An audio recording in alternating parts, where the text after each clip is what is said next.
இன்றைய முக்கிய செய்திகள். அமெரிக்க பொருட்களுக்கு எந்த வரியும் இல்லாமல் இந்தோனேஷியாவுடன் வர்த்தக ஒப்பந்தம். இந்தியாவுடனும் விரைவில் ஒப்பந்தம் முடிவாகும் என ட்ரம்ப் நம்பிக்கை. தமிழக மீனவர் பிரச்சினைக்கு தீர்வு காணாமல் வேடிக்கை பார்க்கும் மத்திய அரசு. கச்சத்தீவு மீட்பு விவகாரத்தில் அரசியல் மட்டும் செய்வதாக ஸ்டாலின் குற்றச்சாட்டு. வெற்றி பெற்றால் நானே முதலமைச்சர் என எடப்பாடி பழனிசாமி மீண்டும் திட்டவட்டம்.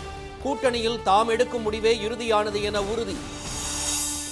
தமிழ்நாடு புதுச்சேரியில் 7 நாட்களுக்கு கனமழை பெய்யும் என வானிலை மையம் எச்சரிக்கை. 19, 20 தேதிகளில் 20 சென்டிமீட்டர் வரை மழை வெளுத்து வாங்கும் என ஆரஞ்ச் அலர்ட். வணக்கம். வணக்கம். இந்தியாவுடன் விரைவில் வர்த்தக ஒப்பந்தம் செய்யப்படும் என்று அமெரிக்க அதிபர் ட்ரம்ப் தெரிவித்துள்ளார். அமெரிக்க அதிபராக ட்ரம்ப் 2வது முறையாக பதவியேற்றவுடன் பல்வேறு நாடுகளின் மீது பரஸ்பர வரி விதிப்பு முறையை கொண்டு வந்தார். அமெரிக்காவுக்கு அதிக வரி விதிக்கும் நாடுகளுக்கு அதே அளவுக்கு பரஸ்பர வரி விதிக்கப்படும் என்று மிரட்டிய அவர் 100% வரை வரி விதிப்பை அறிவித்து பின்னர் அவற்றை குறைத்து கடந்த 9ஆம் தேதி வரை கெடு விதித்து ஒத்தி வைத்திருந்தார்.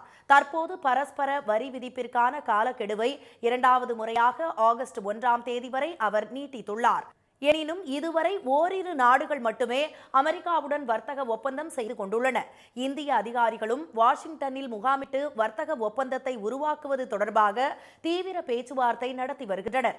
இந்நிலையில் மேரிலாண்டில் செய்தியாளர்களை சந்தித்த ட்ரம்ப் அமெரிக்கா, இந்தோனேஷியா இடையே வர்த்தக ஒப்பந்தம் ஏற்பட்டுள்ளதாக கூறினார். அதேபோல் இந்தியா உள்ளிட்ட வேறு சில நாடுகளுடனும் விரைவில் ஒப்பந்தம் கையெழுத்தாக உள்ளதாக அவர் தெரிவித்தார்.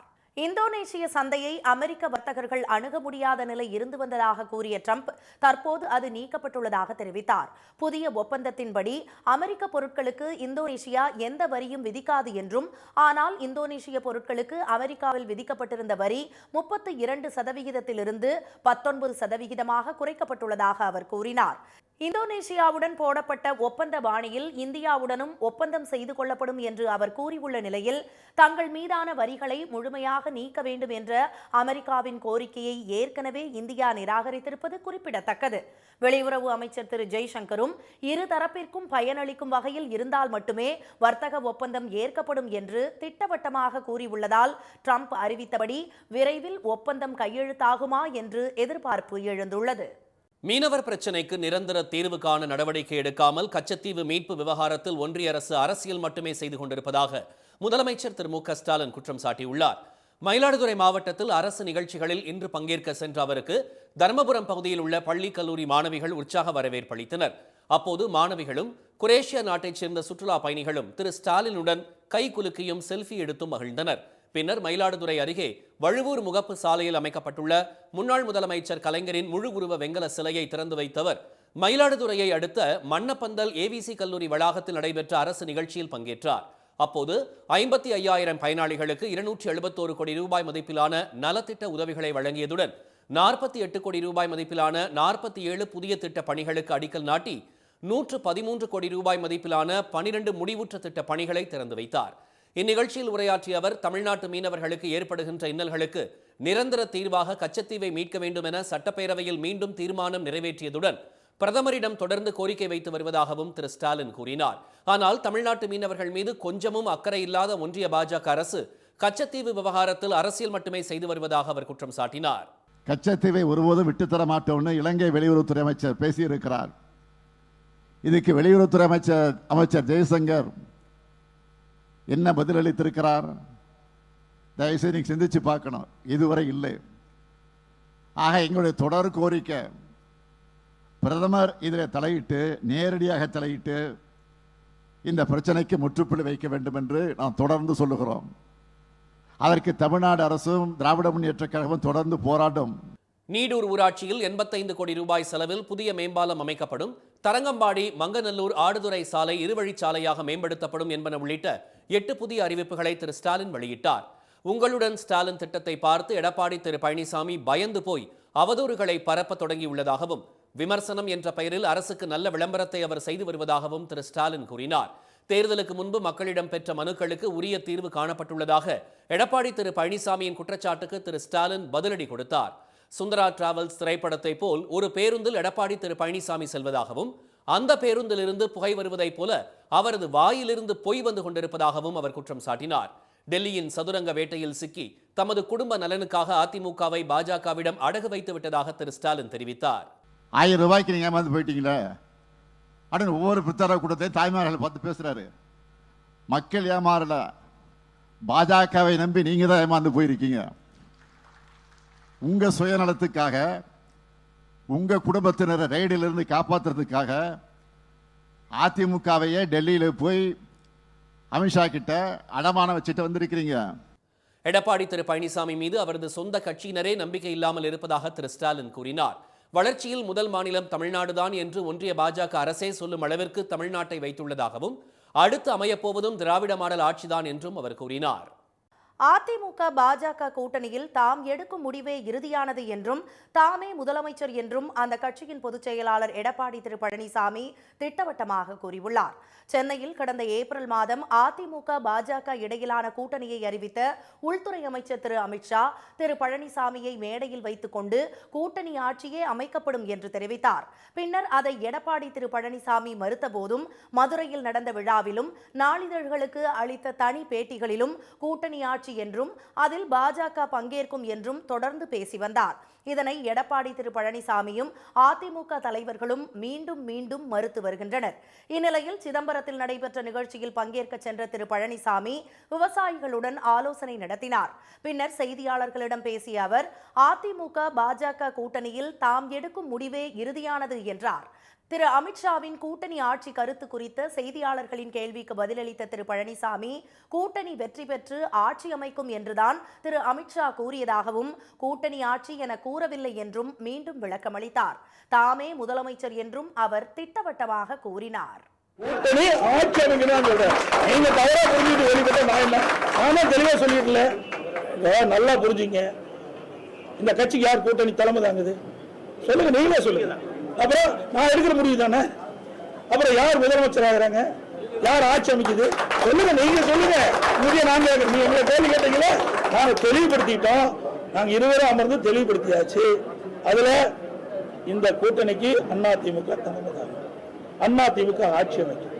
அதுல இபிஎஸ் முதலமைச்சர். ஆட்சியில் பங்கு வேண்டும் என்ற பாமக செயல் தலைவர் திரு அன்புமணியின் கருத்து குறித்த கேள்விக்கு பதிலளித்த திரு பழனிசாமி, அதிமுக கூட்டணியில் தற்போது பாமக இல்லை என்றும், பாமக கூட்டணிக்கு வந்தால் பார்த்து கொள்ளலாம் என்றார். பந்தியிலேயே உட்கார வைக்கல, இலை ஓட்டை என்றால் என்ன செய்வது என்று அவர் விமர்சனம் செய்தார். அதிமுக பாஜக கூட்டணி தெளிவானது என்றும் இதில் குழப்பத்தை ஏற்படுத்த முடியாது என்றும் திரு பழனிசாமி கூறினார். தமிழ்நாடு புதுச்சேரியில் 7 நாட்களுக்கு கனமழைக்கு வாய்ப்புள்ளதாக தெரிவித்துள்ள சென்னை வானிலை மையம், நீலகிரி கோவை மாவட்டங்களில் மிக கனமழைக்கான ஆரஞ்சு எச்சரிக்கை விடுத்துள்ளது. இந்த ஆண்டு முன்கூட்டியே தொடங்கிய தென்மேற்கு பருவமழையின் தாக்கம் காரணமாக மேற்கு தொடர்ச்சி மலை மாவட்டங்களில் மழை விட்டுவிட்டு பெய்து வருகிறது. சென்னையில் கடந்த 3 நாட்களாக இரவு நேரங்களில் மழை பெய்து வரும் நிலையில் ஈரோடு மாவட்டம் அந்தியூர், அதன் சுற்றுவட்டார பகுதிகளான அத்தானி, கொண்டையம்பாளையம், மூங்கில்பட்டி உள்ளிட்ட இடங்களில் இன்று பரவலாக நல்ல மழை பெய்தது. இதனிடையே மேற்கு திசை காற்றின் வேக மாறுபாடு காரணமாக தமிழ்நாடு மற்றும் புதுச்சேரியில் இன்று முதல் 7 நாட்களுக்கு கனமழை பெய்ய வாய்ப்புள்ளதாக சென்னை வானிலை மையம் தெரிவித்துள்ளது. கோவை மாவட்டத்தின் வனப்பகுதிகள், நீலகிரி மாவட்டத்தில் இன்று முதல் 3 நாட்களுக்கும், சென்னை, திருவள்ளூர், காஞ்சிபுரம், செங்கல்பட்டு, வேலூர், திருவண்ணாமலை, ராணிப்பேட்டை, தேனி, தென்காசி உள்ளிட்ட மாவட்டங்களில் நாளையும் கனமழை பெய்ய வாய்ப்புள்ளதாக சென்னை வானிலை மையம் தெரிவித்துள்ளது. வரும் 19, 20ஆம் தேதிகளில் 12 சென்டிமீட்டர் முதல் 20 சென்டிமீட்டர் வரை மிக கனமழைக்கு வாய்ப்பு என்பதால் நீலகிரி, கோவை மாவட்டங்களுக்கு 2 நாட்களுக்கு ஆரஞ்சு எச்சரிக்கை கொடுக்கப்பட்டுள்ளது. திருவள்ளூர், காஞ்சிபுரம், தேனி, தென்காசி, ராணிப்பேட்டை மாவட்டங்களில் கனமழைக்கான மஞ்சள் எச்சரிக்கை விடுக்கப்பட்டுள்ளது. இதேபோல் புதுச்சேரி மற்றும் காரைக்கால் பகுதிகளிலும் கனமழைக்கு வாய்ப்புள்ளதாக அறிவிக்கப்பட்டுள்ளது. கனமழை எச்சரிக்கை விடுக்கப்பட்டுள்ள நாட்களில் மணிக்கு 40 முதல் 50 கிலோமீட்டர் வேகத்தில் தரைக்காற்று வீசக்கூடும் என்றும் வானிலை மைய அறிக்கையில் தெரிவிக்கப்பட்டுள்ளது. மன்னார் வளைகுடா, குமரிக்கடல் மற்றும் வங்கக்கடல், அரபிக்கடல் பகுதிகளில் மணிக்கு 60 கிலோமீட்டர் வேகத்தில் பலத்த காற்று வீசக்கூடும் என்பதால் மீனவர்கள் வரும் 20ஆம் தேதி வரை அந்த பகுதிகளுக்கு செல்ல வேண்டாம் என அறிவுறுத்தப்பட்டுள்ளனர்.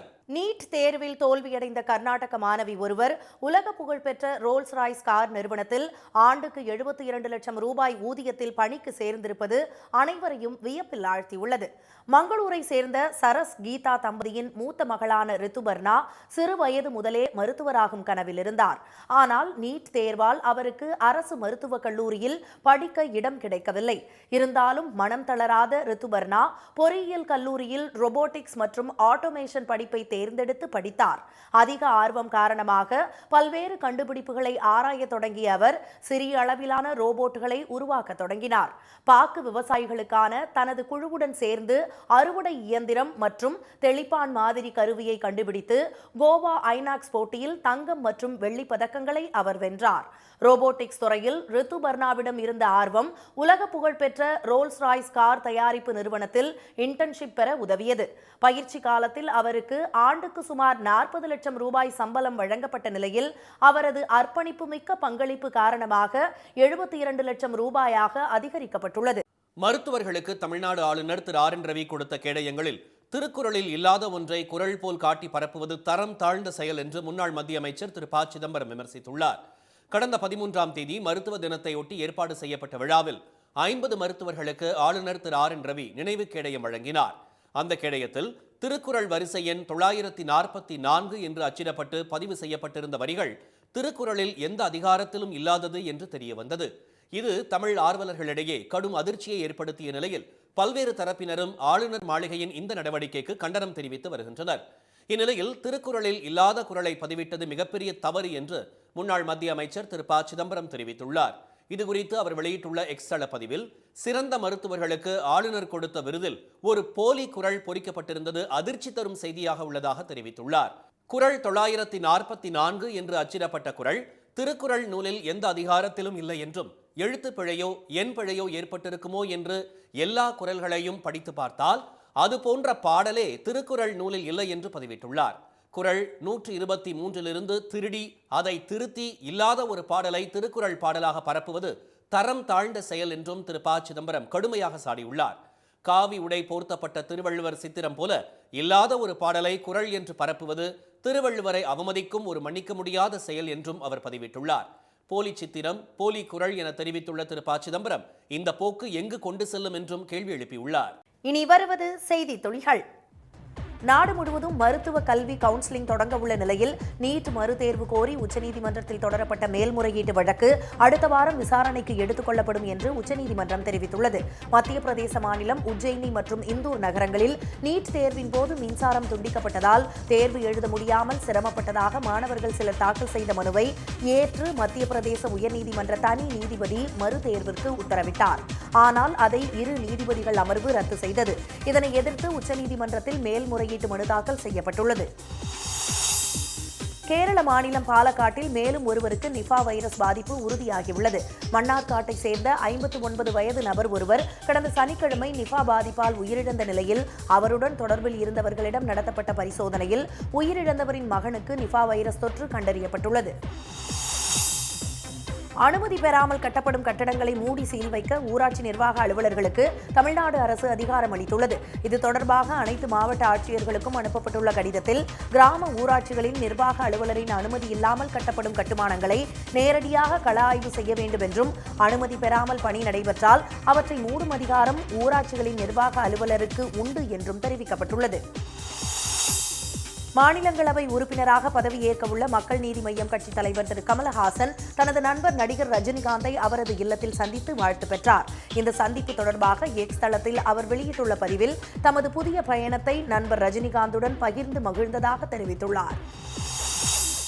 திருச்சி பஞ்சப்பூரில் கடந்த மே மாதம் 9ஆம் தேதி முதலமைச்சர் மு க ஸ்டாலின் திறந்து வைத்த கலைஞர் ஒருங்கிணைந்த பேருந்து முனையம் இன்று முதல் மக்கள் பயன்பாட்டிற்கு வந்தது. பேருந்து சேவைகளை அமைச்சர் திரு KN நேரு கொடியசைத்து தொடங்கி வைத்தார். 2 அடுக்குகளை கொண்ட இந்த பேருந்து முனையத்தில் தரைதளத்திலிருந்து வெளி மாவட்டங்களுக்கு செல்லும் பேருந்துகளும் முதல் தளத்திலிருந்து நகர பேருந்துகளும் இயக்கப்படும். இங்கு ஒரே நேரத்தில் 401 பேருந்துகளை நிறுத்தி வைக்க முடியும். தரைதளம் முழுவதும் ஏசி வசதி செய்யப்பட்டுள்ளது.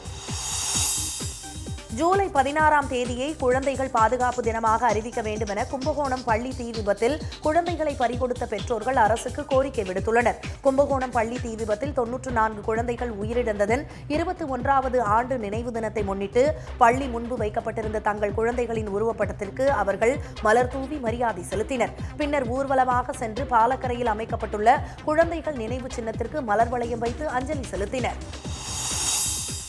6 விரல் இருப்பதால் தன்னை மத்திய பாதுகாப்பு படை பணியில் சேர்க்க மறுப்பதாக மதுரையை சேர்ந்த பாலமுருகன் என்பவர் தொடர்ந்த வழக்கை விசாரித்த நீதிபதி விவேக்குமார் சிங், மாற்றுத்திறனாளியால் வேலை பார்க்க முடியாத நிலை இருந்தால் மட்டுமே அவருக்கு பணி வழங்க மறுக்க முடியும் என்றும், எனவே வேலையை மறுக்க தேவையில்லை என்றும் கூறியுள்ளார். மத்திய காவல் பணிக்காக விண்ணப்பித்த மனுதாரரின் மருத்துவ அறிக்கையை மறுசீராய்வுக்கோ அல்லது மீண்டும் மருத்துவ பரிசோதனைக்கோ உட்படுத்தவும் அவர் உத்தரவிட்டார். நீலகிரி மாவட்டம் கூடலூரை சுற்றியுள்ள பகுதிகளில் யானைகள் உணவு தேவைக்காக கிராம பகுதிகளுக்குள் நடமாடுவதால் மக்கள் அச்சமடைந்துள்ள நிலையில் மாக்குமூலா பகுதியில் அதிக வாகன போக்குவரத்து உள்ள தேசிய நெடுஞ்சாலை அருகே நின்ற 4 யானைகள் ஒன்றன் பின் ஒன்றாக கடக்க முயற்சித்தன. தகவல் அறிந்த வனத்துறையினர் மற்றும் காவல்துறையினர் சாலையின் இருபக்கமும் வாகனங்களை நிறுத்தி யானைகள் சாலையை கடக்க நடவடிக்கை எடுத்ததால் அசம்பாவிதம் தவிர்க்கப்பட்டது. இன்றைய வர்த்தக முடிவில் மும்பை பங்குச்சந்தை குறியீட்டு எண் சென்செக்ஸ் 64 புள்ளிகள் உயர்ந்து 82,634 புள்ளிகளாக இருந்தது. தேசிய பங்குச்சந்தை குறியீட்டு எண் நிஃப்டி 16 புள்ளிகள் அதிகரித்து 25,212 புள்ளிகளாக நிறைவடைந்தது. சென்னையில் இன்று ஆபரண தங்கம் விலை சவரனுக்கு 360 ரூபாய் குறைந்து ஒரு சவரன் 72,800 ரூபாயாகவும் ஒரு கிராம் 9,100 ரூபாயாகவும் உள்ளது. வெள்ளி விலை கிராமுக்கு 1 ரூபாய் குறைந்து ஒரு கிராம் 124 ரூபாயாக உள்ளது. மீண்டும் இன்றைய முக்கிய செய்திகள். பரஸ்பர வரி விதிப்பு காலக்கெடு முடிவடைய உள்ள நிலையில் இந்தியாவுடன் விரைவில் வர்த்தக ஒப்பந்தம் செய்யப்படும் என்று அமெரிக்க அதிபர் டிரம்ப் தெரிவித்துள்ளார். மீனவர் பிரச்சினைக்கு நிரந்தர தீர்வு காண நடவடிக்கை எடுக்காமல் கச்சத்தீவு மீட்பு விவகாரத்தில் மத்திய அரசு அரசியல் மட்டுமே செய்து கொண்டிருப்பதாக முதலமைச்சர் ஸ்டாலின் குற்றம் சாட்டியுள்ளார்.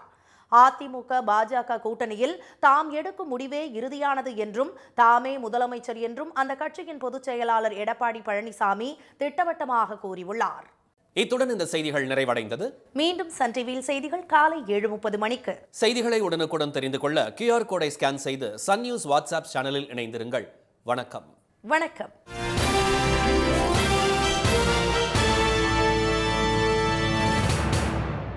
உடனுக்குடன் செய்திகளை தெரிந்து கொள்ள சன் நியூஸ் பெல் ஐகானை கிளிக் பண்ணுங்க.